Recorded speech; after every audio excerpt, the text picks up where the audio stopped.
Welcome, welcome, welcome to Empowered Women in Business International Radio. I'm your host, Nicole Mosby Taylor, also known as Taylor K on the mic. And what a pleasure to have each and every one of you join us this evening. Thank you so much for choosing part of EWBI tonight. We have a special show for you planned. I'm not going to who's on here yet, but let me just tell you, he is phenomenal, and you don't want to miss this show. So I'm just out of the day. I'm having a little technical difficulties here today. So if you just with me, I'm going to go to our quote, and our quote, this is Black History Month. So how appropriate it is for me to have a quote from Rosa Parks, if I can bring it up. Let's see. The devices just want to show off today, but let me just type it in real quick. So, how is everybody doing out there? I hope amazing. Hi, Nicole. I see Nicole Bennett joined us this evening. So, my quote today is, "You must never be fearful about what you are doing when it is right," by Rosa Parks. You must never be fearful about what you are doing when it is right, by Rosa Parks. Isn't that amazing? Sometimes you just have to stand up for what you believe in, no matter what cost, whether it cost you, losing a job, losing friends. But it's important for us to be able to stand up for what we believe in. So you'll see why this quote is so important. Because we have none other than Dr. Tyrone Powers on the show this evening. So we're going to bring him on. Good evening, Dr. Powers. Good evening. Glad to be with you. Thanks for the opportunity. I appreciate it. Yes, we are so glad to have you on again. And hopefully we'll make this real quick so you can go take care of what you got to take care of. Yeah. Fighting this COVID, but I'm glad to be here. I'm glad to be alive, and I know I'll get past this too, because we all are very resilient people. Yes, and you look good, so you don't look like you're sick. Oh, good. Thank you very much. So, could you tell our viewers a little bit about yourself this evening? Absolutely. I was born and reared in Baltimore. Was in Maryland State Trooper for a number of years and a special agent with the FBI, working a little bit of everything: counterintelligence, foreign counterintelligence, terrorism, organized crime, white collar crime. Worked undercover in drug organizations. Came back after that career, earned my PhD from American University, where I taught there for a brief period of time. I ran the Homeland Security and Criminal Justice Institute at Anne Arundel Community College. Now I am the director of collaboration and special initiatives, and I am the CEO of the Powers Consulting Group and serve as an expert witness in police use of force cases, and as a consultant to different offices like the State's Attorney's Office in Prince George's County, Maryland, and other locations, and as a consultant to a number of law firms. And I'm teaching now at Bowie State University, which is interesting because you started with the Rosa Parks quote, and my students now we're reading one of the most powerful books I can say that explain what Black women had to overcome. Is called At the Dark End of the Street. And my students who were unfamiliar with the complete history of Rosa Parks had kind of relegated her to the Montgomery bus boycott. But in The Dark End of the Street, what it explains, it tells her entire story about how she was doing that work, dealing with women who were being sexually assaulted, who were being raped, who were being harmed. She was doing that work way before she ever went to the NAACP, way before she ever participated with Dr. King in the Montgomery bus boycott. She had an entire life of service, of helping Black women, before any of that occurred. And the young students who had never known this, are remarkably engaged now. And so they just had never heard this. And all their education from K through 12, and now in higher education, they had never heard the story of her, and they had never heard the story of these Black women that are the subject of At the Dark End of the Street, which is it's a hard read only because it's so graphic about how they were abused and what they had to go through and the trials and what the court did to them. But it's the students find it enlightening because it shows what these women overcame to overcome these horrific situations that they had to deal with. And Rosa Parks is at the center of that, things that people didn't even know about. Wow, that's amazing. I didn't know about that, but I will check out that book. It's a powerful, it's a hard read. It's gonna make you cry. It's gonna make you angry. It's factual. It's once you start reading it, you're not going to want to put it down, but it's difficult to read because it's so graphic, but it's every class I've taught, whether it was at Bowie or any place else, I always introduce this book, At the Dark End of the Street, and everyone who read the stories, and especially the Black women, say this should be mandatory reading for everyone, K through 12, because it would help us understand what we've overcome, and it would help the issues we have with self-esteem and self-concept. Because if these women can endure this, there's certain things that we shouldn't settle for now, shouldn't allow for now, even if we're just doing it for the sake of these women who went through so much so that we wouldn't have to. Right. Wow. That's amazing. I can't wait to get it. When I get offline, I have to order 2 books. That is one of them. And the next one is, can you guess? So tell us a little bit about your book. Yeah, my book is Eyes to My Soul: The Rise or Decline of a Black FBI Agent, and it's a biography of my life. When I went into the FBI, there was a lot of pushback with me joining the FBI because of its antagonistic relationship with the Black community historically, what they've done.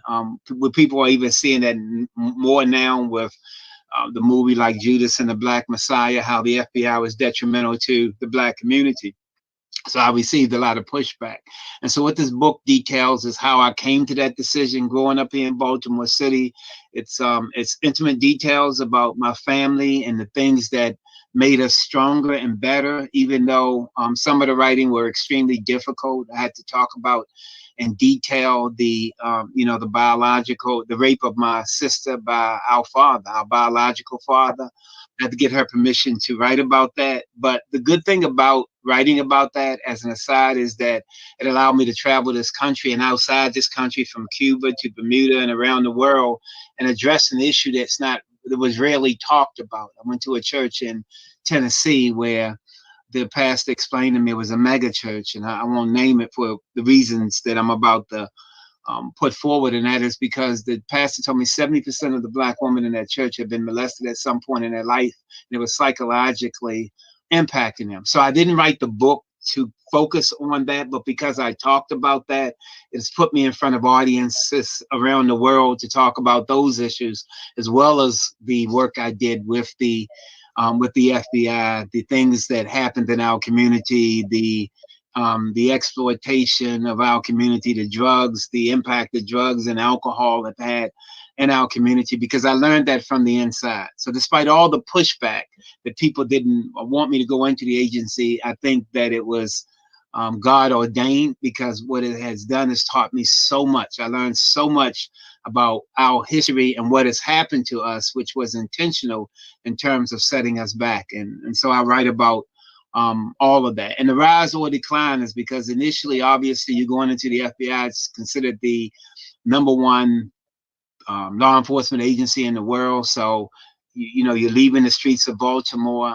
We grew up in relatively what you would call poverty, and now you're rising up, and now you've gone from the ghetto streets of Baltimore to the FBI. But in the end, because of what I witnessed within that organization and the things that I learned, I don't know whether it was a rise or a decline. So I leave that up to the reader to discern as I go through the different parts of my life.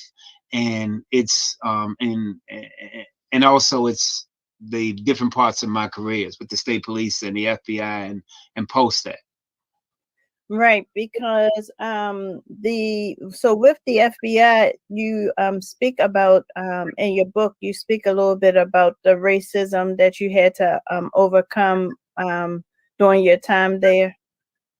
Yeah, they when I was in the academy, and I write about this in the book, I was, we stayed in the dorm. You get trained at Quantico, Virginia, and in my dorm room, guys came in the room dressed as Klansmen. I mean, you're in the FBI academy, and the FBI, remember, is responsible for investigate civil rights violations. And I guess they thought it was a joke, but I write about it in the book. I've actually had the opportunity to testify with Maxine Waters before Congress about some of these things too that have occurred in that agency. It's an agency that was headed, obviously, for all of his life, J. Edgar Hoover, that did not want women or blacks or any people of color to be a part of that organization, and they were forced in a position to allow blacks in.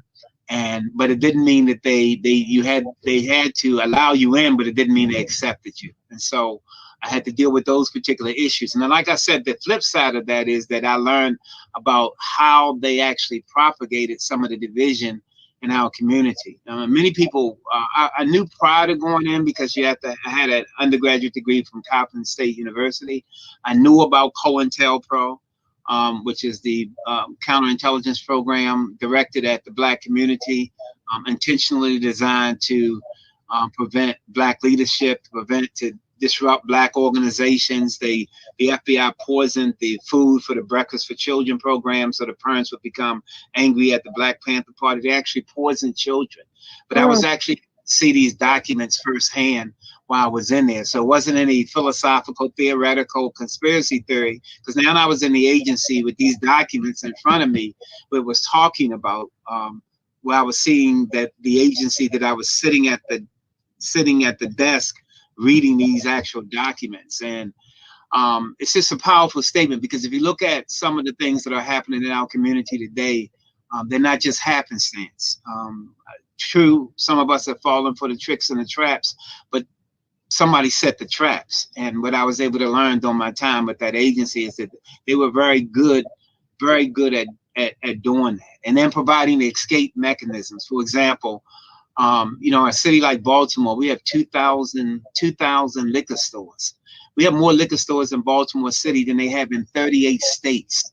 And no other community who were not people of color would allow that. I mean, even if we're not judging people for their behavior, you don't need to have 2,000 liquor stores in the 94 square miles, which is Baltimore City. That makes no sense whatsoever. What you're doing is having children walk by liquor stores to go to school, walk by liquor stores to go to church. You are psychologically impacting their thinking, because that's what they're seeing on a regular basis. And even without, that's detrimental. So those things are intentional.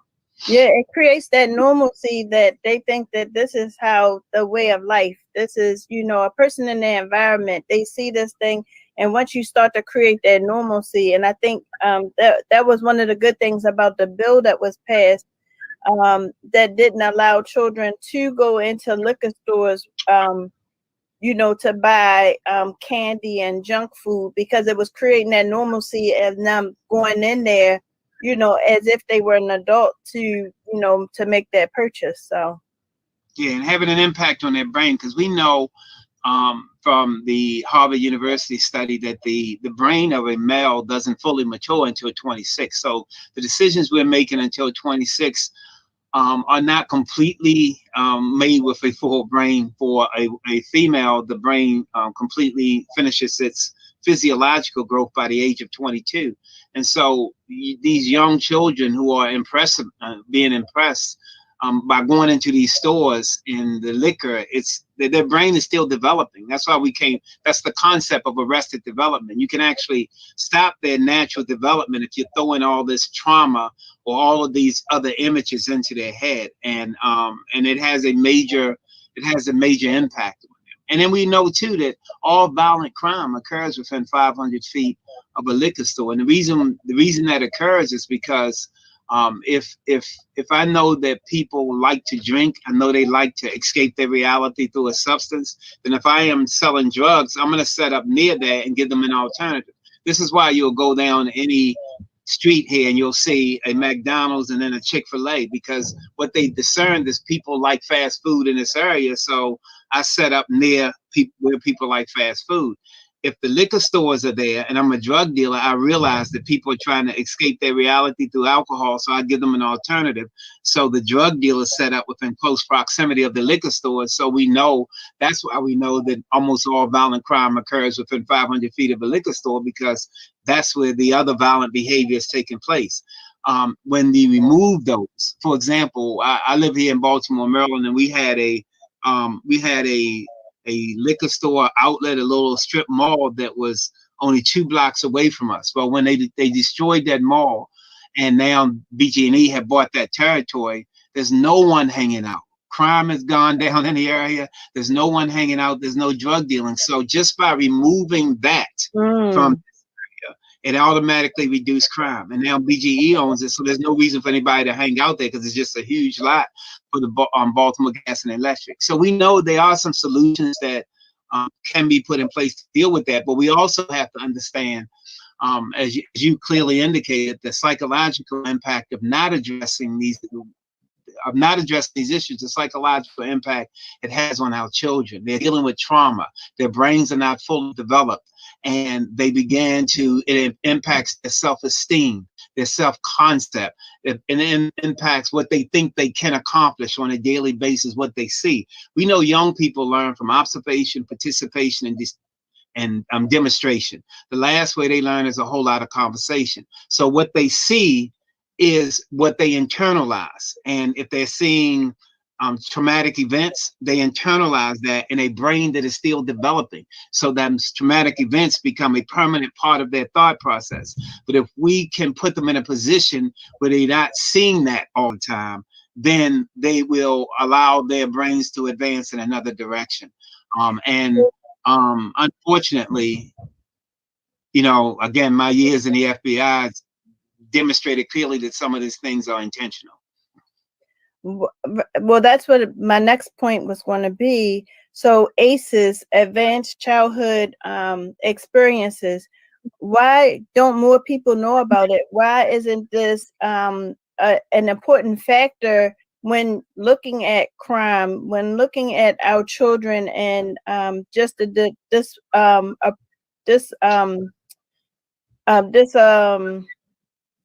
just the disadvantage that children have in certain neighborhoods versus others, but they're still judged on the same scale. Yeah, because we don't articulate it enough. I mean, a program like your program here that brings out these issues, people may be learning it for the very first time. And if people are not taught it and they don't understand it, they see what they see, but they don't necessarily understand what they see. And that's the whole part and the foundation of education that all of our great leaders historically have talked about, from Sojourner Truth to Mary McLeod Bethune. People are not getting that, even in our school systems to an extent. People are not getting that. So, like I said before, when I'm teaching the students at Bowie or at DePaul University where I taught, or where I'm lecturing in Jersey, or wherever or even at Yale Law School where I lectured there. When I begin to explain these things to people, they're hearing them for the first time. And these are technically people who are educated, but you still have to give them that information. And then when people have that information, they can come up with solutions. You know, when I was in the FBI, they had a sign over the door down there. They said, superficial understanding can only lead to superficial solutions. In order to effectively change things, you got to have a full understanding. And I know the young people who I'm teaching now at EWBI in the race, crime, and gender classes, they fill up every semester now. The students love the course because they're learning some things for the first time.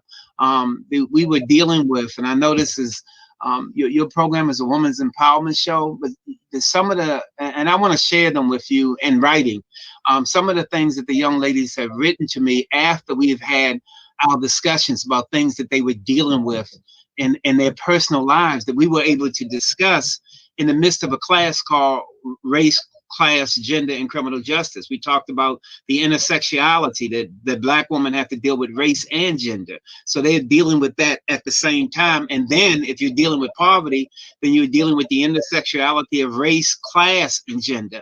All three of those. And you're walking around with that burden on your back every single day. And they talked about the different things about, and these are young ladies talking about how it had impacted their esteem. And they said, Doc, I'm glad we had this conversation. And then they began to come forward with me. One young lady said that when she grew up in her household, there was so much domestic violence that when she first started dating, she didn't even take exception to her boyfriend hitting her because it became normalized. And we were able to change the thought process. We were able to, and then she wrote back to me, and I can show you the things they write to me. These are beautiful young ladies who are saying, you know what, I hadn't thought about it this way. I talked to them about some of the music that they listen to. I said, I understand you love the beat. I said, but you cannot consistently listen to music that calls you out of your name and not have it impact your esteem and your concept. And one of the young ladies wrote back to me and she said, you're absolutely right. And she said, you know, I used to love the beat. She said, but Doc, since I've been taking your class, I can't enjoy it like I used to. She said, because now I recognize it. So to your question, we have to help them recognize it. We have to preach to them, but we have to teach them and help them recognize. We don't have to condemn them, because I never condemn in my class. If you beat people, they don't want to listen to you. If you teach people, then they want to listen to you. I don't condemn them for whatever experiences they've had gone through, whatever faults and flaws, like all of us have faults and flaws. I don't condemn them for that, but we teach, and I think it is changing lives. So I think that's what we have to do on a regular basis. Your program is part of that solution, and we just need more of it. Awesome. Thank you. Thank you for that. So also, as I was reading the summary for your book, it made mention, I want to just go back to the racism for a little bit before we continue on this route. But in the book, you made mention of them taking a picture of an ape and putting them on somebody's child's picture, one of your coworkers or your peers' picture in place of their face. Right. And in the FBI, these were other special agents who did this to a coworker who was also a special agent. And on the pictures that he had on his desk, another agent, a good friend of mine who's now retired, Prince Ross, who was a supervisor with me in the FBI, someone put a statue of an ape on his desk. And he kept it there because he said that he wanted to be clear those he was working with, not just those he was working against in terms of the cases we were investigating, but those he was working with, and he kept that on his desk. So this is an agency. Think about this too. The agency have less Black special agents now than it had 10 to 15 years ago. And they keep saying that, well, Blacks are not applying, they're not qualified, they have character issues, they can't. They have some background and some juvenile issues and all. And so, and part of that is trickery too. Think about that. I was telling a group of young people, I was saying that, look, marijuana has been made legal in so many states, but the federal government still listed as a Schedule I offense, which simply means that they treat marijuana just like it's heroin or cocaine. So when you use marijuana, this is what I say to the young people: you are locking yourself out of 700,000 federal jobs. So you have to make a decision whether a 20-minute high is worth a 20-year career at a six-figure salary. And many of the young people say, well, I thought if it was legal. I said, no, that legal, it can be legal and still keep you out of a position. But they say, well, who tells us that? Because we hear legal, and this is what I mean by the development of the brain. They said we hear legal and we think okay, and then all of a sudden we go to get a federal job where we need a clearance, and we locked out of 700,000 federal jobs that may pay six figures or more, because we thought because it was legal we were doing the right thing, until someone said that to them. Then they say, okay, well, no, even if I like getting high, it ain't worth a 20-year career. It's not worth a 20-year career and a six-figure salary. You know what I mean? So once we provide that information too, and that's part of the racism, the systemic racism in the system, that then the FBI used to say we can't hire more black agents. We have less black agents now than we had 10 or 15 years ago because they have character issues. They've used marijuana. They've used drugs. They've had these other issues, but we don't prepare our young people necessarily to go into these agencies. And then the systemic racism prepares them not to be able to go into the agencies. Right. What about, so we understand that this is not just happening in the FBI. Right. No doubt. It's happening. So I just read an article about a young man in, was it Kentucky? And basically the article was saying this young man just released information about to Black Lives Matter. So he was a black state trooper or officer, and he had released some information to Black Lives Matter, and so he was let go because of that. So my parallel I wanted to draw was to the Capitol, and what recently happened at the Capitol, because how can you have what happened at the Capitol where we had deaths occur because of the negligence of the head of the Capitol Police, but he was able to retire. This gentleman released some information, nobody was hurt, but he was fired. You know, that difference. Yeah, there's a double standard, no doubt about it. And the racism, the systemic racism, clearly demonstrates that through different agencies, like you said, not just the FBI, but police agencies and others throughout the country. The only thing I would add to him is that he probably could have anticipated that. See, strategically, we have to be strategic because racism is real, and there is a double standard. And until we fix that double standard, then we have to strategically negotiate or navigate it, in other words. So if that was his desire, there's some consequences, and maybe the consequences was worth it. It's not right and it's not fair, but there's probably another way that he could have achieved the same goal. And the reason why I say that is because you can be a part of the solution, strategically assist. I'm trying to say this as best I can, strategically assist in getting information out without putting yourself at risk. You just have to do it in a way that doesn't put yourself at risk, because you're not going to be judged by the same standard. It's not going to be fair and equal, because this is what we're dealing with right now. We're dealing with racism, and we're dealing with people who have no desire, and there's no point in history that we can point to some divine intervention that will make them say, you know what, I think we should treat black people fair.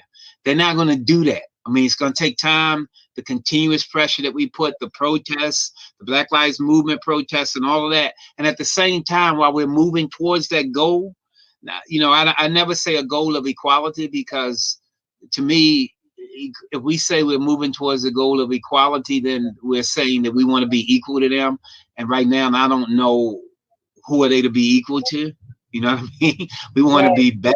I never use the terminology that I'm trying to be equal to you. I want you to be, I'm not, because in that, I'm saying that you are better, and I'm trying to be where you are, and they're not better. So there's some other terminology we should use other than equality. But the fact of the matter is that until that happens, then we have to be strategic in our actions. And that's key. And that's one of the things I think that I learned in the FBI because of all my undercover work in counterintelligence and counterterrorism. The strategy is important to how you get to the outcome and the objectives.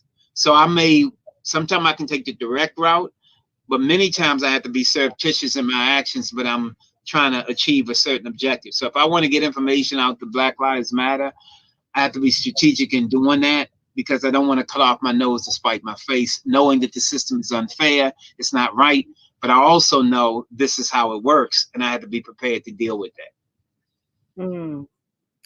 So we're going to take a quick break, but keep it locked right here to Empowered Women in Business International Radio.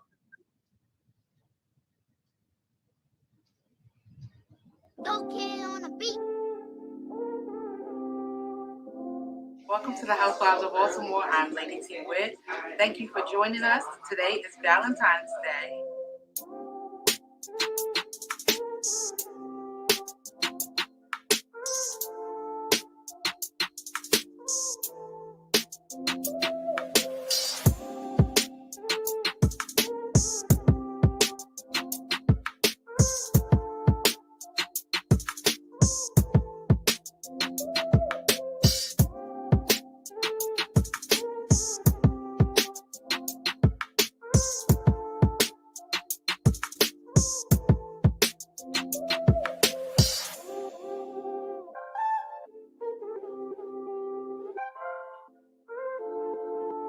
The Housewives of Baltimore. It's not just a salon, it's an experience.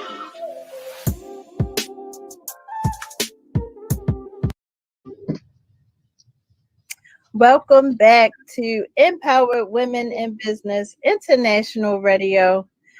I'm your host, Taylor K on the mic, and we are here with a very special guest, Dr. Tyrone Powers, who is telling it like it is, not is, but tis, like they say.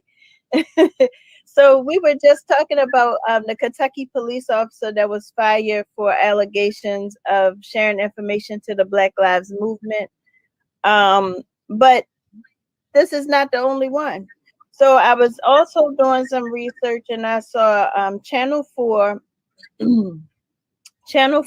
Washington also is looking into Black troopers allegedly discriminated against in the Maryland State Police Department.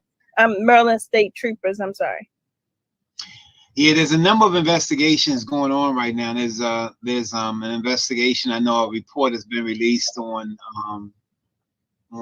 some discrimination, some alleged discrimination in the Prince George's County Police Department and the Maryland State Police. Obviously, we've had lawsuits, some of them who have been settled and successfully settled in the Baltimore City Police Department and police agencies across the country where Black officers experience in these particular agencies on the inside. I guess if there's any, the good thing is that they are beginning to take action. In other words, they're beginning to file lawsuits or get plaintiffs, or at least asking for an investigation of these particular issues, and they're not just allowing them to happen without making some kind of response to them. So for years, the history of policing, as you know, in a city like Baltimore, Black police officers weren't even allowed to arrest white people.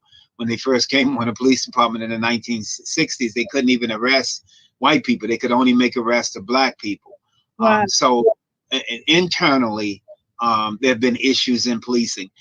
But here's the other part of that too. Even as we deal with racism in the police agencies, the discrimination, the allegations of discrimination, of racism within the police agencies, there are Black police officers too who have bought so much into policing that they are just as much as part of the problem when it comes to brutality, in some cases in the Black community, as white officers, because they're so busy trying to fit in till they miss their whole goal of protecting, serve, and upholding justice.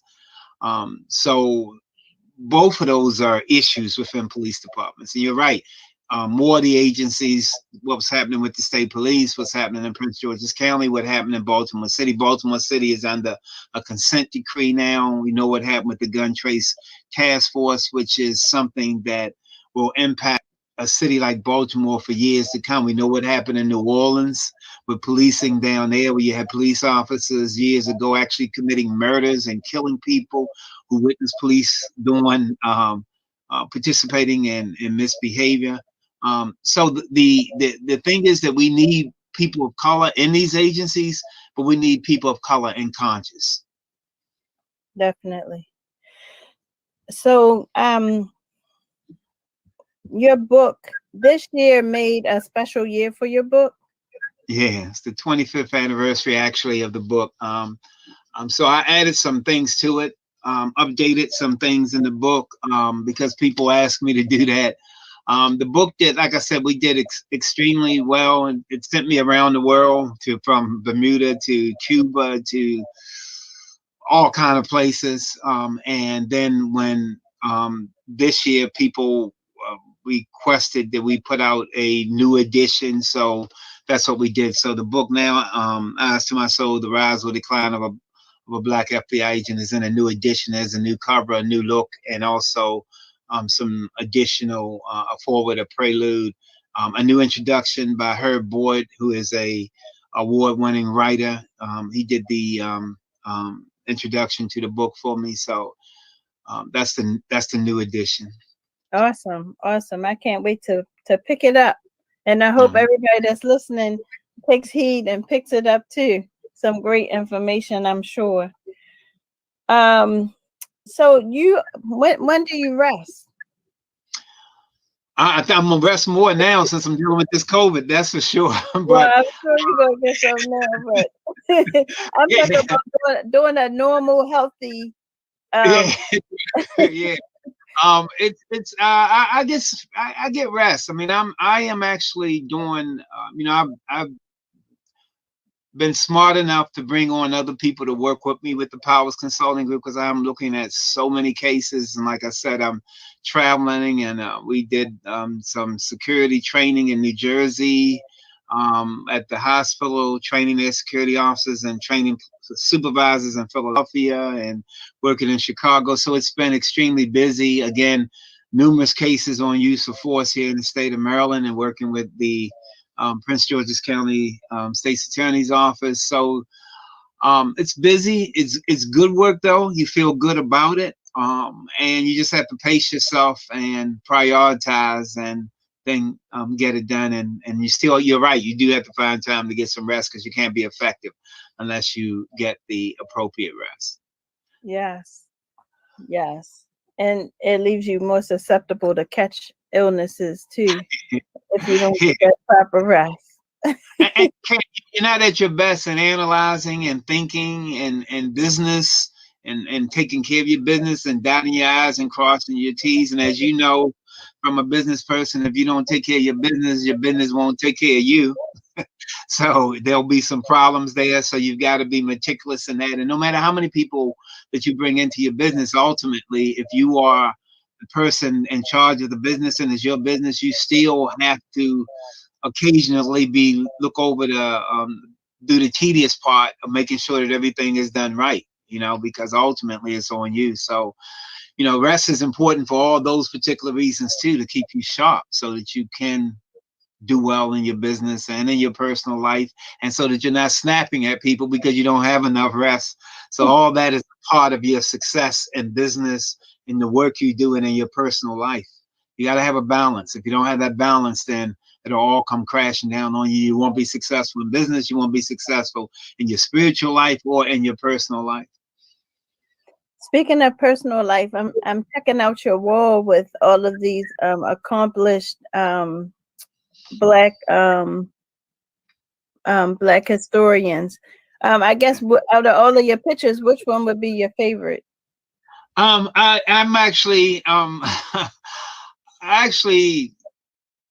appreciative of all of them. I have everybody here from James Baldwin to Rosa Parks to Paul Robeson to Cindy Poitier and Harry Belafonte, people who Colin Kaepernick, people who made Carter G. Woodson, the founder of Black History Month.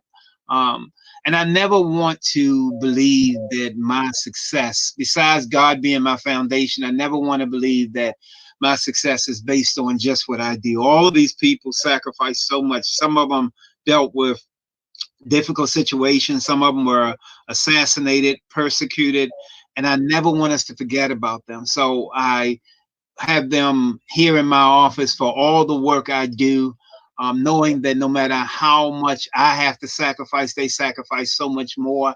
And I don't want us to forget their names, because all too often we don't give proper credit to the people who have paved the way for us. Whites seem to do that even more so. They've got a Lincoln Memorial and a Washington Memorial and the statues everywhere. And we don't give enough credit to the people who have come before us. So I always want them looking over me. And I always, when I come down and sitting here to do work, want to be able to look in Toni Morrison, one of the greatest writers ever, James Baldwin, and The Fire Next Time, and all his book, If Bill Street Could Talk, and all of his writings, and even people who, like Mother Teresa, who I have her picture over here, because she was truly, truly, truly sacrificed so much. I never forget reading her story, even as a white Catholic woman, when she had did so much, given so much of her life up for the poor, and someone decided to reward her near the end of her life and gave her a Rolls Royce. And as soon as they gave it to her, she sold it and used the money to buy food for the poor. She said, I don't need any of that. My entire mission, my service is to God, and then to me second. And that kind of dedication, I just want to keep in my head all the time, because if I keep that in my head, it keeps you humble. If you know, first and foremost, your service is to God. So everything else, every case I work on, every lecture I give, every group of students I talk to, and we can still get financially rewarded for the work we do. But first, if our service to God, and these people right here, they weren't getting a lot of money. They weren't wealthy, but they had a mission. And I always want to keep that at the forefront of my mind. I always want to remember what they gave up. And I don't really care whether they were Muslim or Christian or whatever they were. I want to stay focused on the fact that they sacrificed something, because in the end, God will judge all those other pieces. But they gave so much for us. So I think it's important for us to consistently use them as inspiration. And one of the best ways to use them as inspiration is to see their faces, not just to talk about them. And men are very visual anyway. That's how men operate. I mean, we do, and otherwise we're very visual. That's why, we get it. That even gets us in trouble sometimes. But we're very visual. So me being a man, being visual, I want to see their faces, not just read their words. I want to walk in here in the morning as I begin to work and see their faces, and it does something to my spirit. So who would you say is your role model? All of them, to be honest with you. Paul Robeson gave up so much. He was such a brilliant artist, such a brilliant actor. And then when they tried to get him to denounce the people he was working with, because they could be communists, and they brought him before Congress, he said, here I stand. They said, well, are you a communist? Are you? He said, here I stand. I'm going to tell you what I stand for. I'm not, and you can decide what I am, whatever way you want to do it, but I'm not going to answer your questions the way you want me to answer them. In this book, the one book that he wrote is called Here I Stand. And what he said is that you should define yourself by what you are, not by what you're not. Don't let anyone back you into a corner. And he said, label it whatever you want to label it, but let me tell you what I stand for.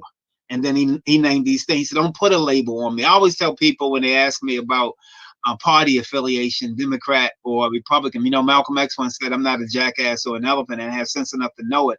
And I said to people, don't define yourself by a party, define yourself by an issue. If there's someone who represents you, who represents your issues, then that's who you're with. I'm with that person because they represent my issues. But the jackass or the elephant doesn't mean anything to me. And then what Paul Robeson did in Here I Stand is when he addressed that, was a very powerful statement. So that allows me to define myself by what I am, and rather than defend myself by what I'm not. I don't ever start a presentation, even if it's to a group of whites, by saying, well, I'm not a racist, and because I'm not defining myself. I'm going to tell you what I stand for, and you can judge me however you want to. In the end, only God can judge me. But you can say whatever you want to, but you're going to know how I feel, what I'm thinking, and then you can do what you want to with it. And all these people were exactly that way, from James Baldwin to Rosa Parks. I mean, like I said, her career is so far much bigger than anything that happened with the Montgomery bus boycott and her sitting on the bus. If you know all the work she did before she even met Dr. King, before she even became secretary of the NAACP, the work she did for these women who were being raped and gang raped, and the sacrifices she made going out in the middle of the night to protect these women before we even get to the Montgomery bus boycott, then that inspires me. Her mission, her purpose, and what she did with that, and what Toni Morrison did, and what her writing, the life she lived in that. All of these people inspire me. All of them are different and similar in their own way, and many of them suffered backlash from even people in their own communities, but it didn't change their behavior. When Booker T. Washington died, in his autopsy, they said he died from the black man's disease. In other words, there were blacks who were criticizing his method, and there were whites who was criticizing him because he was black, and he had to live in that vice in between them. And then later on, the student of Elijah Muhammad, Malcolm X, came along and said, never confuse the methods with the objective. So if me and you, Nicole, have two different methods, as long as we have a positive objective, then we can do our own thing. So all of them had different methods in different ways, but all of them were willing to sacrifice. All of them were seeking justice. All of them were God inspired. All of them were in service of God, and then secondly, of service of something, however they define God. All of them did that. And as a result of that, that should keep all of us humble, because, I mean, these are the people who are so important. And like I said, I have to see their face every morning as I sit down here to do my work. That inspires me. And when I get tired, I remember how tired they were, and they still kept going so that we could be in the position that we're in today. Awesome. Well, Janine Faulkner said this is needed information. Walter said, wow, that is crazy. Never known that that's what happened in the FBI. So that's back when we were talking about the racism. Monica says, again, information is power. Denise says, listening from Rocky Mount, North Carolina, my cousin is speaking the truth. And say that again. I'm so thankful for you giving me the opportunity to be on. I mean, I told your producer that I would, no matter how I was feeling, I get energized whenever I'm on with you. I know the last time we were on, we had an excellent conversation, because I think this is part of my life mission. And so you giving me an opportunity, I'm thankful. I'm thankful for that. And I know how passionate you are about business, about the work you do, and so on and so forth. This is not just a program for you. This is a way of life, and the program is a part of that. So. Oh, thank you so much. And Monica says, great program. Thanks, Nicole. And thank you, Dr. Powers. So they definitely get it. They hear what you're saying. And it's so important to get this word out. And, for us to read, honestly, I've been seeing a lot of TikToks and a lot of women doing the twerking. And I was like, if I see another woman twerking, and then even children, people encouraging children to twerk, how about let's see somebody reading a book? How about let's have a TikTok about us reading Black history books? Like, we just have to change our mindset. Unfortunately, if I was on here doing having a comedian on here, and we're talking about something funny, well, I do have a comedian on here. People don't know. But if we were talking about, if I had a comedian on here talking about something funny, we'd probably have more of an audience, because it's like we run to entertainment, but we stay away from getting that positive information that we need to help us to move to the next level. And go ahead. We've been socialized to do that, though. You know, Dr. Carter G. Woodson, the founder of Negro History Week, which became Black History Month, one of his famous statements in his book is, when you control a man's thinking, you don't have to worry about his actions. In other words, he said that psychological slavery was much more powerful than the putting chains on you, because it has your mind. So the young people you see, like you said, doing the twerking and all, they've been socialized to think and to work that way. And what I try to do with young people, because I know if they haven't been socialized and if they don't see their parents necessarily reading, then you're gonna have to walk them down that path. You're gonna have to walk them down, because what they're doing is responding to their environment and what they see others are doing.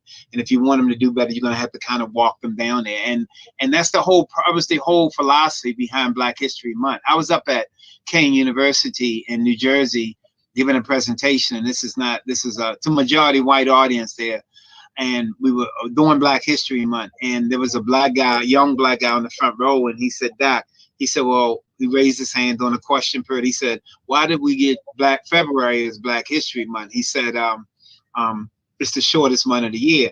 And I put up a picture of Dr. Carter G. Woodson on the screen. I said, do you know who that is?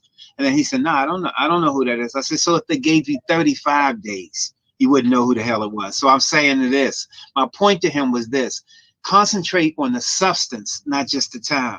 And then he understood that. He didn't even take it as offenses. He said, you're absolutely right. He said, I'm arguing about how many days, and I didn't even recognize the man who created the month in the first place. I can't even give him honor because I'm so busy focusing on this. And then I explained to him, I said, whites didn't choose February. Dr. Carter G. Woodson chose it because it's the birthday of Frederick Douglass. Birthday is in February, and Abraham Lincoln. So whites didn't choose February for us. The man who created it chose February to give honor to Frederick Douglass and to give honor to Abraham Lincoln for signing the Emancipation Proclamation. So it's not like someone chose this month for us, but he was appreciative of the knowledge. And then after it was over, he came up, he said, I'm glad you taught me that. He said, because all through K through 12, I had never learned that. He said, now I can go give that to someone else. So I think our young people will do better when they know better. And we're going to have to kind of walk them down there, because they're hit with so many images in their brain and in social media and so on and so forth. And their brains are moving so fast with all this mess. We got to slow them down if we're going to get them to read. And that's the whole thing with the images too. I always said to all of us, in your homes, your walls have got to be full of Black images, Black art, Black images. You know, my daughter does art, so Black images, because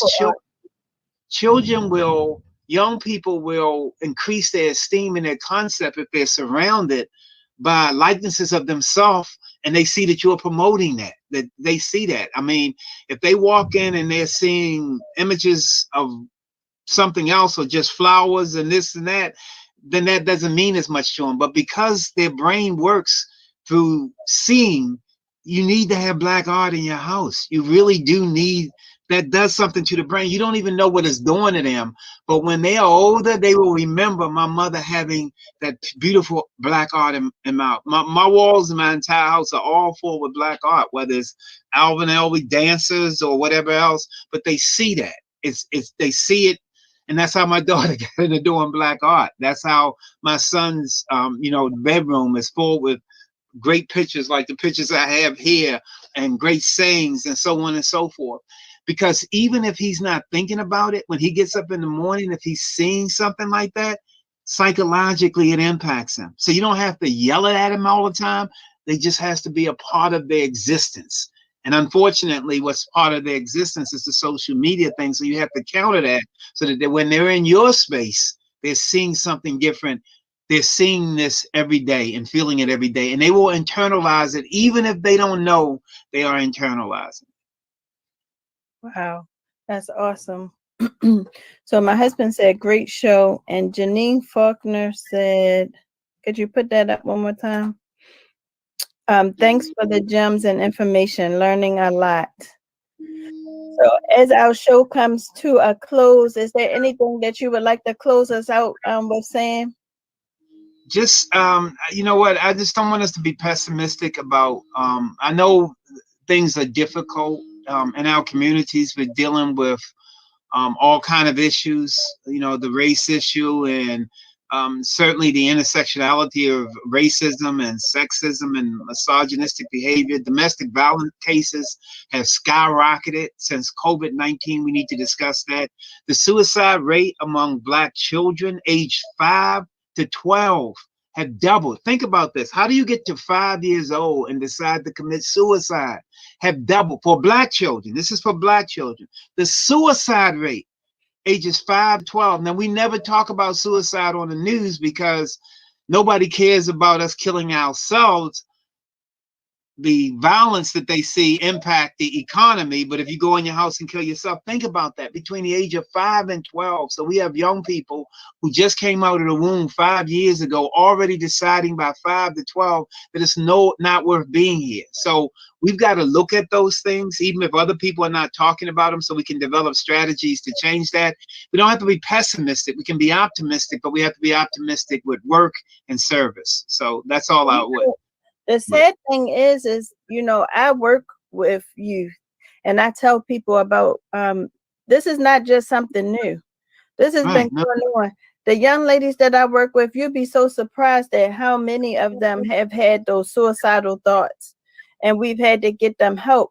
But you'll be surprised at how many people know the work that I do, but don't reach in their pocket to support an organization that's doing the work, that's stopping these children from having these type of thoughts, that's helping to change their trajectory.